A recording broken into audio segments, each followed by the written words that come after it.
But the moral cost, the psychic cost, the racial trauma embedded and inscribed on our genes is real and calculable. We live in a society that has been saturated with racism and the scars of racism, the scars of racial brutality. So on that, we are in complete agreement. But there's more to be said. I'm doing pretty well.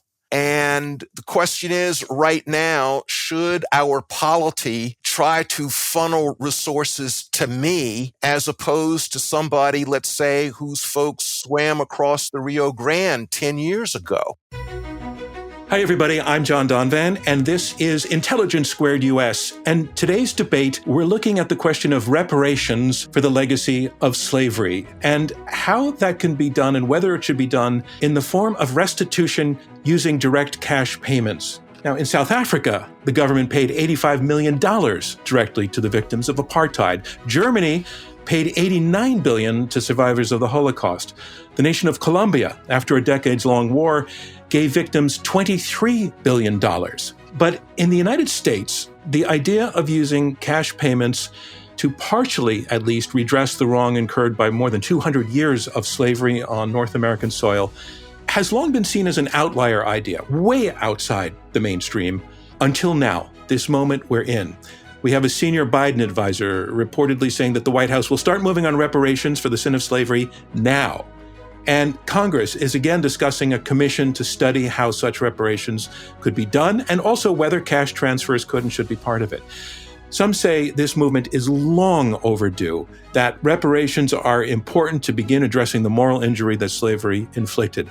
Others say there is no way that this can work, that direct payments to African Americans could divide the community, could exaggerate racial tensions, and prove impossible to administer, while also doing little to address the deeper legacies of slavery. So in the context both of this history and also in this current climate where the issue is definitely moving up the agenda, we've decided to debate the question of reparations, or at least one slice of it. We're going to be looking at this question of whether checks for the recipients are the way to go. We're doing it in our agree to disagree format, in which it's more of a conversation among people who disagree on part of the issue, but allows for lots of room for agreement because it's that kind of issue that requires nuance.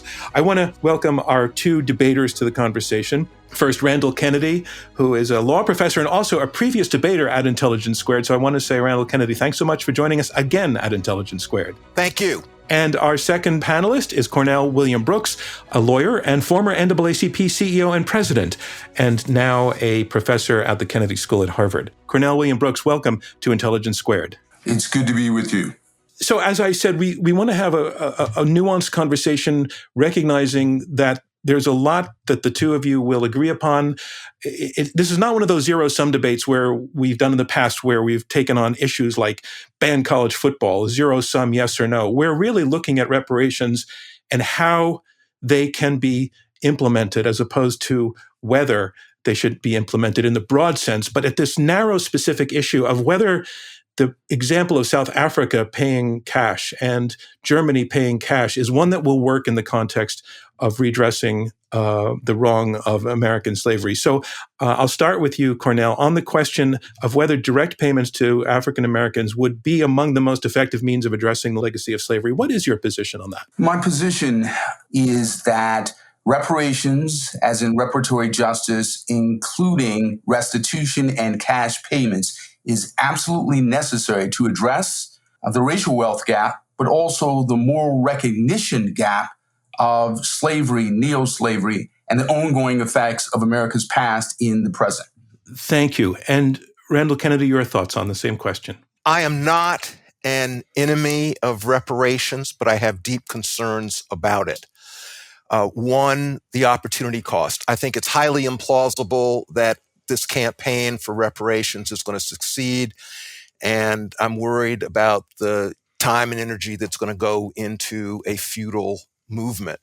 Second, there are the administrative difficulties. And third, and most importantly, the question of need. I want people to get what they need, no matter what were the origins of that need. All right, thank you. So it's really clear where the two of you disagree on this particular issue. I think it would be useful to get a sense of where you agree at the outset. So in the sense of the need for the call for reparations, in a sense, being reflecting a correct diagnosis of the issue. In other words, recognition of the wrong. The two of you are not in any way disputing the notion of the wrong having been committed, wounds having been inflicted, the wounds being long lasting. You both agree that that's the reality, I would assume. I'll ask you to go first with that, Cornell. If we think about the fact that human chattel, capital, as in enslaved Africans, essentially laid the foundation for America to become an economic superpower. The small town that I'm from in the low country of South Carolina in the 1700s was one of the wealthiest corners of the U.S. as a consequence of the cultivation of rice by Africans. Cotton literally increased by 400% in the main, in the majority of the 1800s. Of course, cultivated by Africans, providing the wealth base for this country. And when we think about the fact that slavery literally created the economic foundation of the country, after slavery ended, we have all manner of neo-slavery, from the convict leasing system to Jim Crow, the present and ongoing era of mass incarceration, the housing segregation that we've seen all across the country, literal looting and plundering of Black wealth, and of course, the deprivation of freedoms and civil liberties and civil rights for the majority of the country's history. That is to say, 77% of America's history, Black folks had literally spent in a condition, a formal condition of anything but a first-class citizen, as in being second-class citizens as a consequence of slavery. So there's an economic cost and price to that, but the moral cost, the psychic cost, the racial trauma embedded and inscribed on our genes is real and calculable. And another writer on this issue 20 years ago, when the issue had less prominence, Randall Robinson wrote a book calling it, the title was The Debt. And everything that you just described, he summed up as a debt. And I think you would agree with that. And I just want to check in with Randall Kennedy.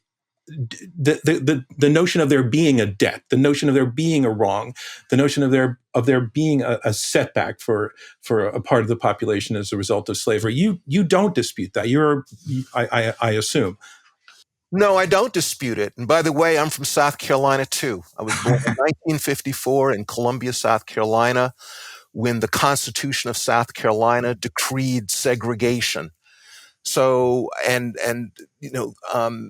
that's right. We live in a society that has been saturated with racism, and the scars of racism, the scars of racial violence, the scars of racial brutality are all about. So on that, we are in complete agreement.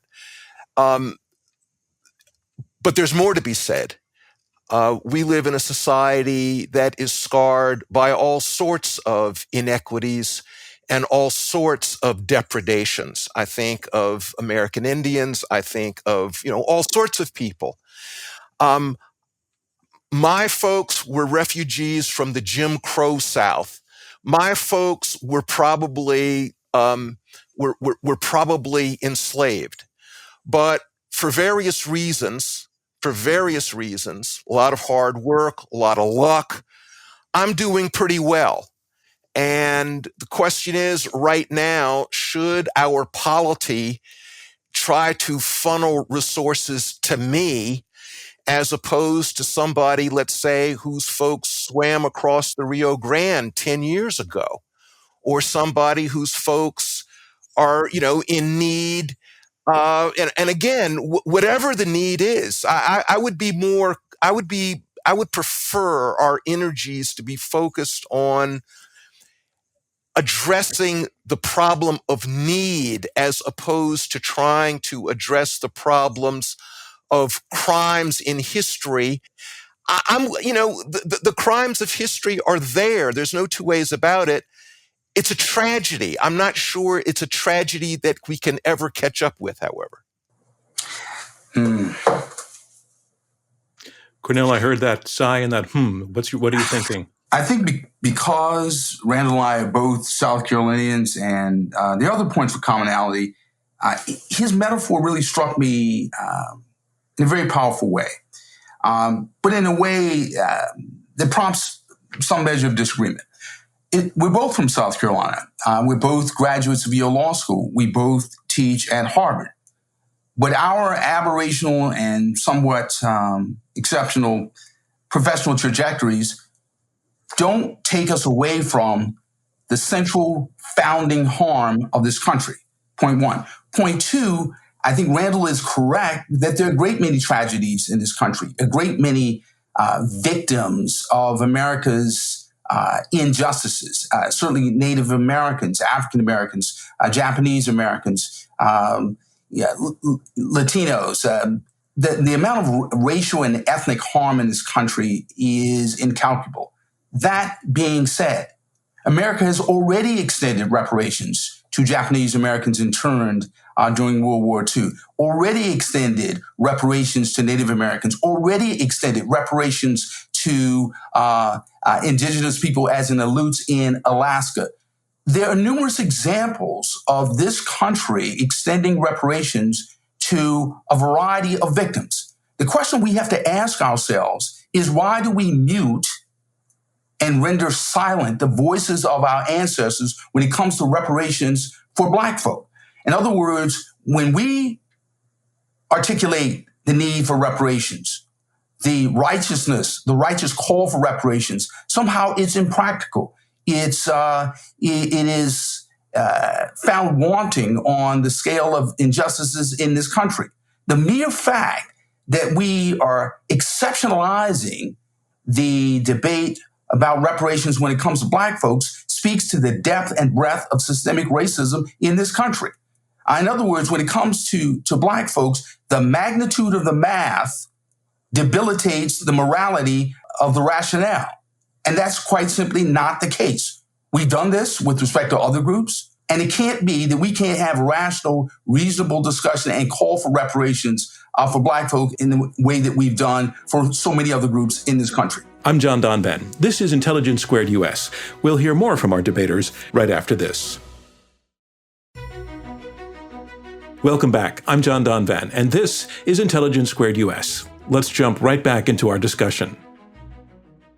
I agree with you, Cornell, that an appreciable amount, maybe a considerable amount of the pushback against reparations has to do with racism. I mean, I think that there are a good many people who basically say, with respect to Black people, shut up, what are you complaining about? I think that there's some people who would probably say that with respect to slavery, well, slavery was bad in certain ways, but at least it got you away from Africa. I mean, that is part of the discussion in our country. And so I agree with you that we have to keep an eye on the problem of racism. I think we have to keep an eye on some other things too, though. Let's talk about administrative difficulties, especially if we're talking about cash payments to individuals.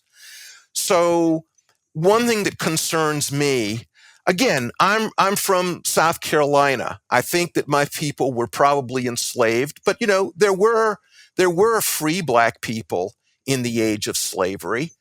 What happens to them? There were Black slave owners in the age of slavery. I mean, to what extent do we really want to get down in genealogies? What about Black people who came to the United States after the age of slavery? Do we really want to how much do we want to distinguish different sorts of Black people? I'll stop there. I'd like to hear a response. I think you raise some interesting questions with respect to the administration of cash payments. But let us know this. Let's start with the whole matter of Black folks who are the descendants of free Blacks versus enslaved Africans. Black folks who are the descendant of free Blacks, those free Africans lived beside enslaved Africans in the midst of a slaveocracy. Thereafter, their ancestors lived in the midst of Jim Crow, in the midst of segregated housing, in the midst of racial terrorism. So disaggregating the descendants of free blacks from others, I think, is somewhat difficult. But you have people like William Darity who make the case that reparations can be extended to those who are the descendants of enslaved Africans, who at least have one such ancestor. The point being here is we have in this country reparatory schemes, reparations extended to people based upon them being related to victims of the original harm. But in this instance, note this, Randall, that the original harm continues into the present. Point one. Point two, how is it that Germany can extend billions of dollars of reparations to the victims and descendants of the Holocaust, but the United States, this great superpower, can't get itself together in terms of the accounting to at least have a conversation, a commission on reparations? And so this whole matter of paralyzing the discussion as a consequence of our inability to conceive the mechanics of the administration and the accounting of the administration should be a conceptual and analytic non-starter. The point being here is we cannot become obsessed with the how such that we don't start with the why to proceed to figure out the how. Listen, I'm all with a commission. I'm all for discussion. After all, we're talking right now as we've talked in the past. And so, I don't think that this should be off the table at all. And I'm glad that it is on the table so that we're discussing it. In the discussion, however, at some point, if we're talking about, allocating funds, if we're talking about allocating resources, administrative problems do arise, and they do have to be faced. And I guess I'm questioning whether some of these administrative problems are so difficult and so potentially divisive that they bring into question, whether they're worth it. And then finally, again, I'd like to hear your response. I think at present, we have many scandals in America. We have this rich country in which there are people in all over the country who are suffering. They are needy, and what I'm saying is, you're saying, well, let's take a look back and let's give reparations to those who are the descendants of the folks who were enslaved. I'm saying, let's take a look at everybody who is in need and address everybody who is in need, no matter what the history of that need is. And so why isn't that the way to go? Why isn't distributive justice the way to go as opposed to reparative justice? Can I just get clarification, Randall? In talking about everybody in need, are you talking about African Americans in need or everybody in need? Everybody, including white people. There are plenty of white people in need. And here, I think we have to grapple with the complications of history. I mean, the fact that my folks were refugees from the Jim Crow South. I have lived a better life, a more enriched life than people who were privileged when my parents had to flee South Carolina.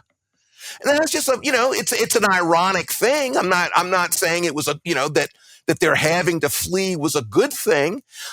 But history is just full of paradoxes. The fact of the matter is that the discipline, the incredible discipline that they embodied has helped me to live better than some of the people who did not have to undergo that discipline. So again, I don't need it. What about what about these poor people? I don't know, white people in Appalachia and other places, Native Americans, Latino Americans. I don't care who you are. If you are in need, our country should try to do something to alleviate that need. Why isn't that a better way of going than trying to, you know, It doesn't say anything about the history of slavery. That sort of response. I'm sorry? That Absolutely. would not say anything about the history of slavery. No, I don't think that's true. No, I don't think that's true, because the history of slavery and the history of Jim Crow, the history of racial repression, is why there are a proportion, in terms of proportions, is why there's such a large proportion of African Americans who are in need. And but Randall, might I note a couple of things? Sure. Because the very examples that you've lifted up, your incredible, compelling, inspiring family narrative is really a testament to what I'm arguing. Here's what I note. When you say your family fled the Jim Crow South for the relative freedoms elsewhere in terms of the Great Migration, Right. as And not written that down. long ago, by the way, let me just interrupt. We're not talking about 100 years ago. My parents fled the Jim Crow South in the in the late 1950s. So we're not That's right. talking about a long time ago. Go on. I'm sorry. Yes, but your family narrative as a facet and a reflection of the Great Migration, as so well described by Isabel Wilkerson, Mm-hmm. they did so, as did so many families, as a consequence of the second-class treatment the treatment they received as second-class citizens in states like South Carolina, North Carolina, Georgia, the Deep South, and the racial terrorism. And this racial terrorism is a reflection of what happened during slavery, which is to say the slave patrols, the night riders that gave rise to Southern law enforcement and the Ku Klux Klan and the racial terrorism that literally chased Black folks out of the South into the North. The point being here is the premise of reparations is literally a part of the genesis story of your family. Point one. Point two, you cannot address that racially specific harm with just race neutral policy of prescriptions. The point being here is reparative justice is necessary along with distributive justice. We're not talking about pitting poor families in Appalachia and elsewhere against Black folks who are suffering the consequences of slavery and neo-slavery and its aftermath in the present. We're not pitting these groups against one another. Point two. Point three, we're not pitting the past against the present. This whole notion that we have to achieve a problem-free democracy in the present in order to contemplate reparations for the future, it doesn't make sense. This country addresses past harms every day, right? So in other words, in the wake of 9/11, 9/11 happened. There were victims of terrorism in this country. The United States created a fund to not only support the victims of terrorism, but to support the airline industry that was affected by that act of terrorism. In other words, it happened, and this country responded to a past event, in terms of making victims whole relative to the present and putting them in a position to face the future. When it comes to a $10 trillion wealth gap, that came about largely as a consequence of the deprivation of liberty and the brutalization of Black bodies, we have to address the past in the present in order to prepare us to march into the future. I agree with much of what you say. You use the term political terrorism. That's right. My father escaped terrible injury and called my mother from Washington, D.C. and said, "Get the kids. We got to move." It was terrorism. That's right. And it wasn't that long ago. One thing I might add, by the way, we talk about reparations for slavery. A long time ago, Boris Bitker made the argument in the case for Black reparations, that an argument for reparations would put Jim Crow racial oppression at the center as opposed to slavery. Because if you put Jim Crow racial oppression as opposed to slavery at the center, there's still millions of people alive right now who suffered from Jim Crow oppression. But let me just say so it's again, Cornell, I'm not your enemy, but I am concerned about. So, for instance, you say you don't have to pit. No, you don't have to pit. But the fact of the matter is, the United States of America has lots of, there are lots of things on the radar screen, and allocating resources.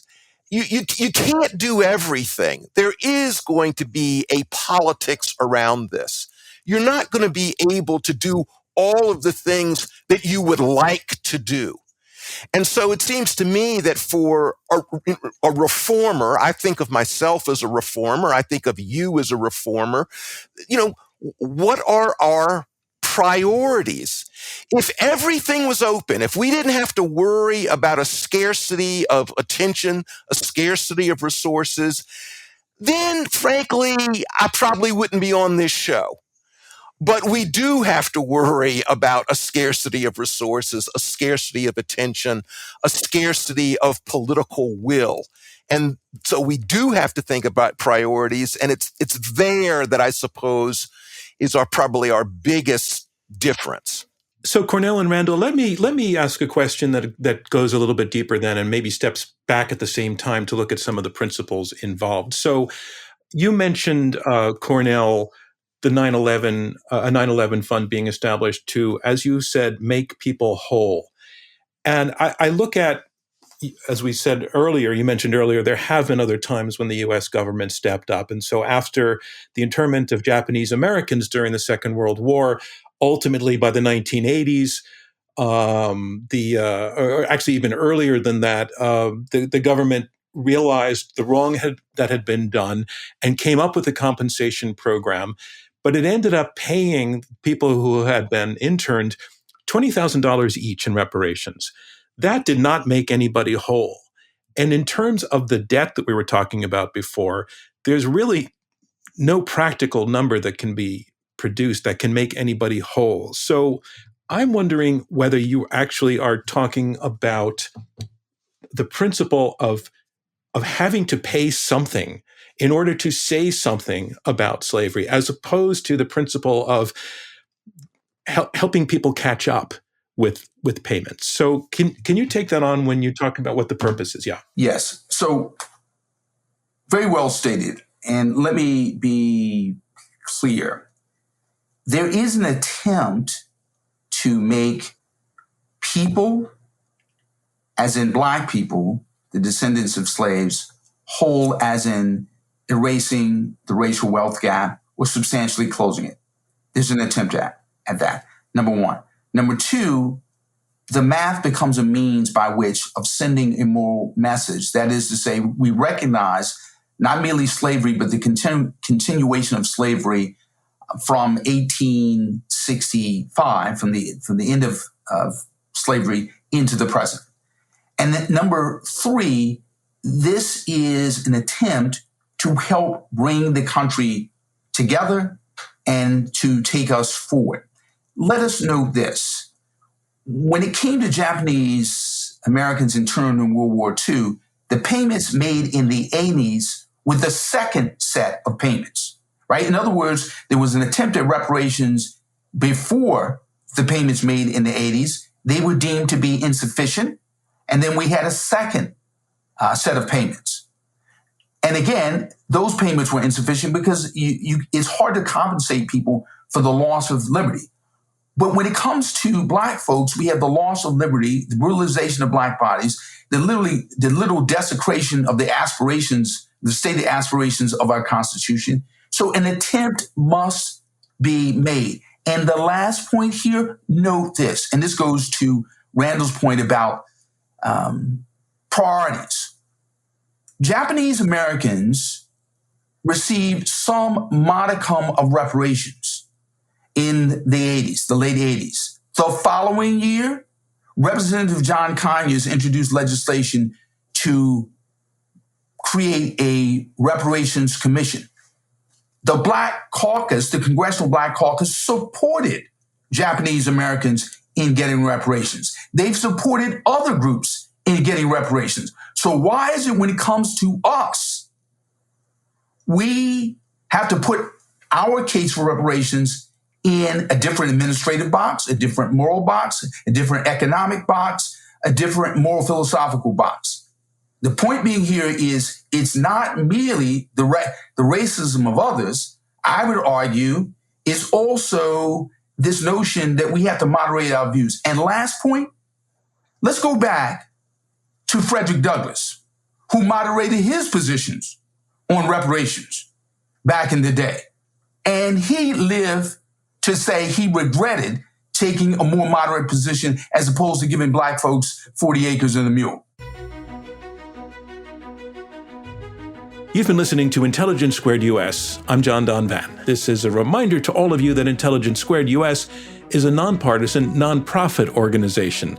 Our mission is to restore critical thinking and facts and reason and civility to American public discourse. We would love your support. Please visit www.intelligencesquaredus.org to learn more. More debate when we return. You're listening to Intelligence Squared US. I'm your host, John Donvan. Let's return to our debate. I want to go back to a phrase that came up, you used at Cornell, 40 acres and a mule. Mm-hmm. For people who don't know the story of where that phrase comes from, could one of you jump in and just catch people up on that and talk a little bit about what it implied at the time that the phrase was basically coined in history? Sure. General William Sherman in the latter days of the Civil War met with a group of African-American leaders in Georgia about the destitution of Black folks, along with the Secretary of War, and came up with this, a field order 15, to allocate essentially 40 acres and a mule to Black people along the coast of South Carolina and Georgia. And that the realization of that never came to be. I mean, there was some land distribution, a significant amount of land distribution, but Black folks ultimately were not able to hold on to that land. And certainly the promise of Field Order 15 was not realized. Economists have essentially taken that promise and extrapolated that in terms of what 40 acres and a mule would represent today, and it would be well over $1 trillion. But the point being here is what was represented in Field Order 15 was also represented in Thomas Jefferson's sentiment, namely that Black folks were owed something. The founder of the Quakers also thought that Black people were owed something. Frederick Douglass has said as much. There have been many people who essentially laid down the claim that Black people deserve land, deserve something for the robbery of their freedom and the desecration and brutalization of their bodies. I agree with the description. It's actually worse, however, than what Cornell said, because the promise that was made to the Black people was actually torn up, and Confederates got the land. And in fact, Black people at the time said to the Union, "We were with you. We were with you, and you're gonna abandon us and give the property to these people who you were fighting." And they were devastated by that, but that's exactly what happened. It was a terrible abandonment of the freed people. Of course, it was just one of many abandonments of African Americans that has happened throughout American history.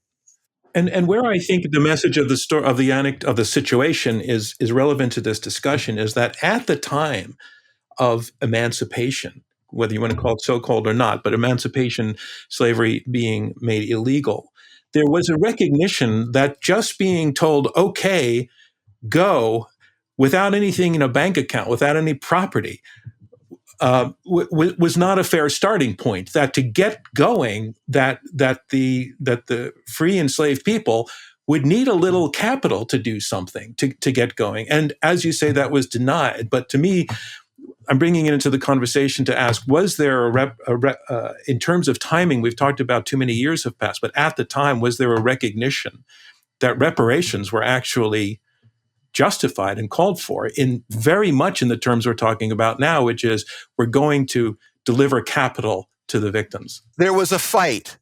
There were some radical Republicans, most particularly Thaddeus Stevens, who recognized that the newly freed people would need, would need more than mere freedom. There was a Confederate general who, when asked, well, what's happened with emancipation, who said, well, they've gotten, quote, nothing but freedom. In fact, one of Eric Foner's wonderful books has that title, Nothing But Freedom. There were people who recognized that there would be a need for some more, reparationist type support. O. Howard, one of Sherman's generals, one of the founder of Howard University, was very much on this and argued in favor of allocating resources for the freed people. So that was very much needed, as and that's been recognized over time. Again, that has been part of the freedom story, just like, frankly, affirmative action. I mean, affirmative action has certainly in its origins, had a very strong reparationist tinge to it, more than a tinge. That was its main propulsion. So, reparations warrants being in the discussion. Again, I think, though, there is the question at this point of, what are your priorities? And I don't want to repeat myself in saying that as strong as the arguments for reparations are, in a society that has never been as diverse as it is now, in a society that's in the 21st century, what do we need? I think we need a reformist politics that tries to embrace everyone, that tries to make a potential beneficiary out of all of the, many groups that constitute American society. Randall, one thing I might note here is a couple of things. This notion that the increasing diversity of the country mutes the ability to call for racially specific remediation, reparations policy, I think may underestimate the capacity of this country, the moral capacity of this country, and the policy capacity of this country. Note this. So if in the wake of George Floyd's death, the Black Lives Matter movement, as reflected in 25 plus million Americans across 550 jurisdictions in this country taking to the streets, the majority of these Black Lives Matter protests, in the majority of them, the majority of the people were not Black. There was a multiracial, multi-ethnic response to a racially specific harm, namely the police brutality in this country. The fact of the matter is that we need not compromise defining the problem in order to get support for addressing the problem. And so the point being here is if we were to address sexual violence in this country, it would be impossible for us to talk about it without recognizing the fact that women are most often the victims of sexual violence. Similarly, when it comes to talking about economic violence in this country, we have to speak about it with a certain racial specificity because of the racial violence literally inscribed, encoded in the Constitution, and that resonates, reverberates throughout American history into the present. The point being here is that we don't have to homogenize this discussion of racial reparations in terms of, well, let's address all harms at once for all people in order to be able to talk about the racially specific harm visited upon Black people. And again, I'm saying that as a friend, as a colleague, by no means an opponent or enemy. No, I understand you. And that you bring up an interesting point. You've put your finger on something that touches me deeply. And frankly, what you just said to me was, maybe I'm shortchanging the capacities of the country. And maybe you're correct, because frankly, in the last few years, the United States of America has gone down in my books. That's right. I have less esteem for my country because of what has happened in the last several years. I have lowered expectations.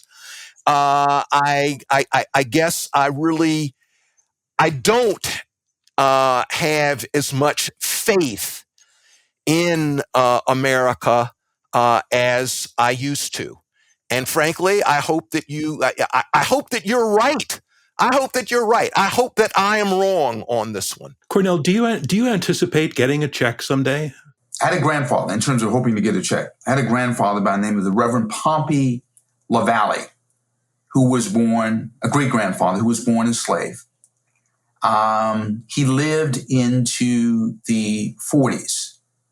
My great-grandmother made a quilt from his pants called a breeches cloth quilt. My great-grandfather, who was a slave, slept under it as a man. I slept under the same quilt as a boy. My great-grandfather lived to see at least the beginning, or at least the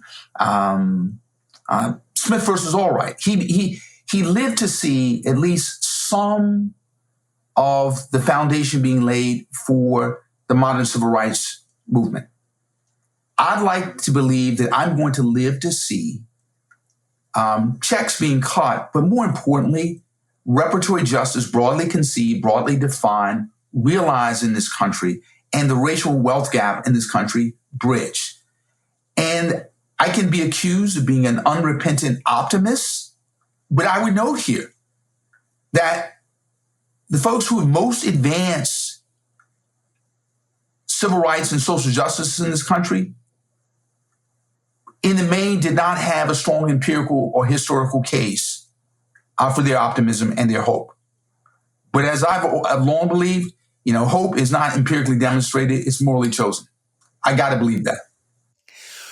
We have an interesting thing that's happening here. I mean, I guess you're more the optimist. I think that given the racial fractiousness, given the racial resentment, given this just the proliferation of racism in the United States, that's one of the things that makes me think that the reparations campaign is frankly doomed. I think that there is more hopefulness in the thinking of, let's say, an A. Philip Randolph, or in the thinking of, Martin Luther King Jr. in his later period. I mean, poor people's campaign, and frankly, maybe that's unrealistic too.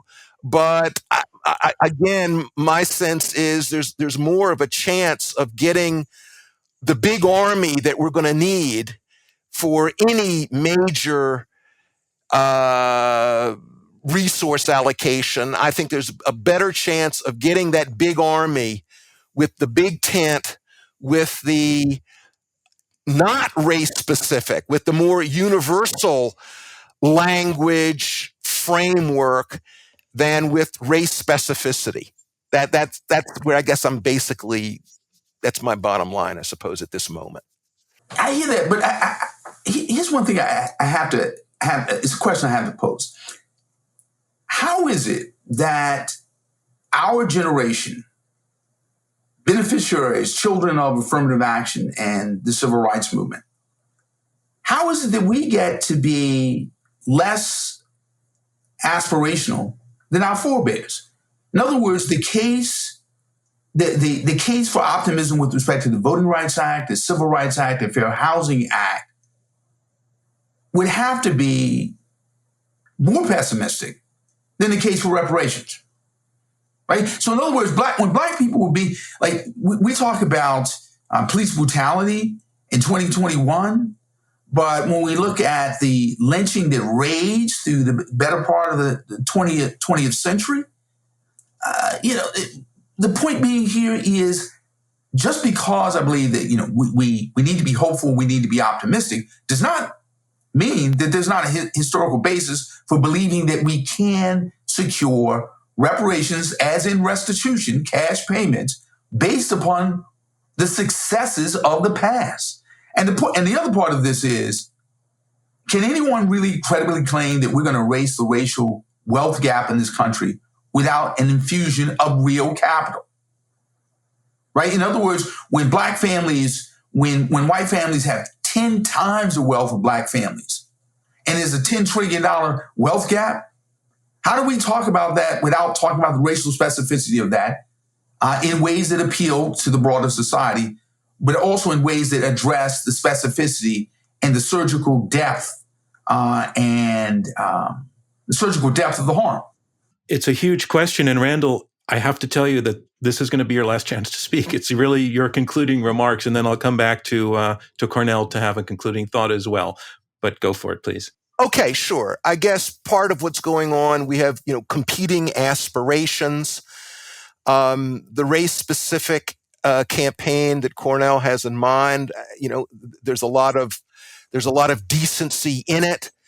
I just have my questions about it that I've already articulated. My aspiration, and I don't think it's a lesser aspiration, but I think it's somewhat different aspiration. My aspiration is for a society that addresses all people in need, regardless of the history that has brought them to that need.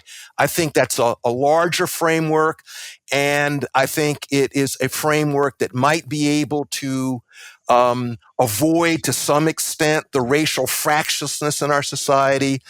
And I guess that's where I'll plant my flag for the moment. All right. Thank you. Cornell. Well, last word for you.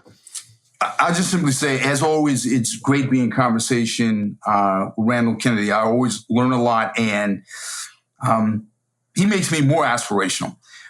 I'll simply note this, that racial specificity by no means suggests racial exclusivity, right? In other words, we can talk about the racial harms in our society in specific terms, in historically informed terms, in empirically informed terms that are also aspirational, in ways that bring people together and heal this country. Point one. Point two, we can do so in this moment.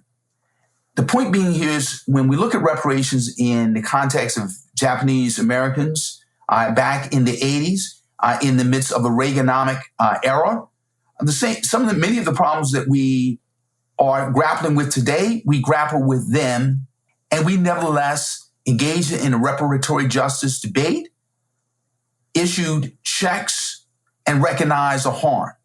In this moment, in the midst of all that we are going through, we have the moral capacity, we have the economic capacity, we have the civic capacity as a country in the midst of this racial reckoning to address the past perpetuating in the present, and that may well haunt us in the future unless we issue checks, unless we engage in restitution, and most importantly, unless we recognize the harm that we visited upon Black folks in a way that really brings together the whole of the country.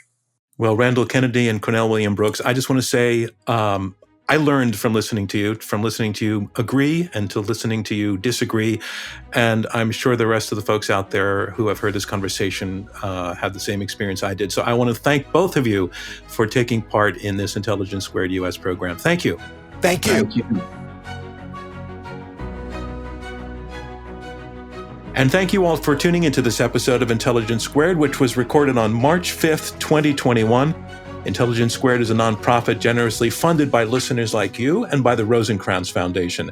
Claire Connor is our CEO. David Ariosto is head of editorial. Amy Kraft is chief of staff and leads production. Damon Whittemore is our radio producer. Robert Rosencrantz is our chairman. And I'm your host, John Donvan. Thank you so much. We'll see you next time.